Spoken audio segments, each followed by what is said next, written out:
Drama serial Mahnoor एक तरफ तो महविश और दूसरी तरफ जफर महानूर को काफ़ी टफ टाइम दे रहे हैं और ये चीज़ अब के बार मालूम पड़ चुकी है जैन को। तो जैन आखिर क्या करने वाला है, क्या फैसला करने वाला है, कैसे कैसे माशरे के जुल्म और सितम से बचाएगा वो महानूर को, ये सब कुछ देखना काफ़ी इंटरेस्टिंग है क्योंकि अब के बार जफर की हकीकत से वाकिफ हो चुका है जैन।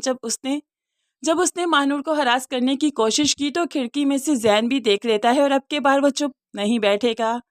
है यहाँ पर जैन खुलकर तो किसी को कुछ नहीं कह सकता, लेकिन महानूर को अपने दोस्त की तरफ ज़रूर भेज देगा ताकि उसकी इज्जत महफूज रहे।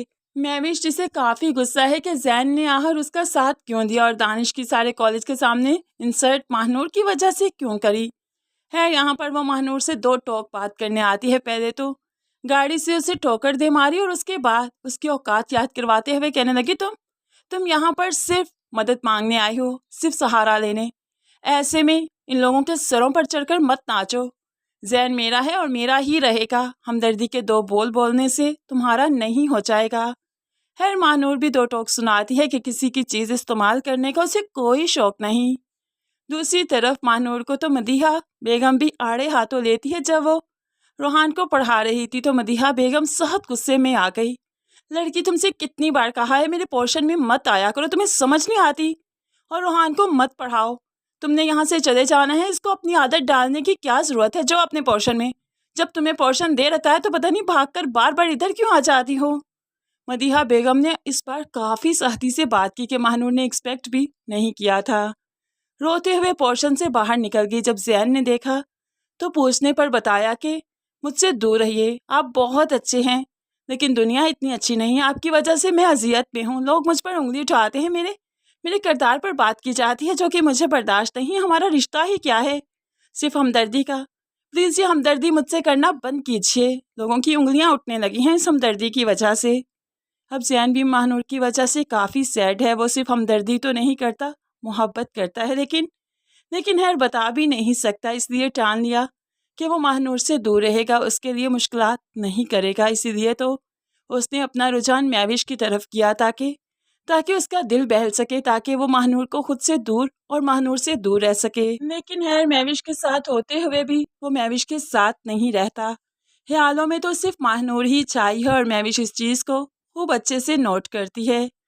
दूसरी तरफ जफर काफ़ी चालाकी से गेम खेलता है कि वो महानूर के पोर्शन में जाएगा, उसे हरास करेगा और इसकी इज्जत के साथ खेलेगा। लेकिन जिसकी मदद कुदरत करे उसे कौन क्या कह सकता है। यहाँ पर जफर महानूर के पोर्शन में गया तो महानूर ने उसे देखते ही सर पर दुपट्टा ओढ़ लिया। आप, कोई काम था क्या? और यहाँ पर जफर की नीयत देखते ही वो वापस जाने लगी तो जफर ने हाथ पकड़ लिया और मुस्कुराते हुए कहने लगा, अम्मी जैसा सलूक करती हैं मुझे बर्दाश्त नहीं। कहो तो मैं अम्मी से बात करूँ, मैं तुम्हें अपना नाम दे सकता हूँ, तुमसे शादी कर सकता हूँ, तुम हाँ तो करो। महानूर डरते हुए अपने कमरे में जाने लगी तो यहाँ पर खिड़की से जैन ने भी देख लिया है। इस बार जफर की हकीकत जैन के सामने तो आ ही गई, लेकिन बड़ा भाई है, किसी से कुछ नहीं कहेगा, इसलिए तो फैसला करेगा कि महानूर को इस घर से चले जाना चाहिए क्योंकि महानूर की इज्जत यहाँ पर महफूज नहीं। तभी तो वो महानूर को और उसकी माँ को अब अपने दोस्त के घर भेजेगा और तब ड्रामा में और भी नई ट्विस्ट आएंगे क्योंकि मारिया का ताल्लुक उसी गांव से होगा जहां से महानूर आई है और फिर सिकंदर सेठ का भी यहाँ पर एक बार आना होगा जिसकी वजह से महानूर की ज़िंदगी और भी मुश्किल होने वाली है। Friends, coming twist and turns काफ़ी ज़्यादा इंटरेस्टिंग है, जो देखना बहुत ज़्यादा इंटरेस्टिंग है। तो फ्रेंड्स, कैसा लगा आपको आज का रिव्यू ज़रूर कमेंट्स में बताइएगा। मज़ीद वीडियोज़ के लिए चैनल को सब्सक्राइब कीजिए। अल्लाह हाफिज़।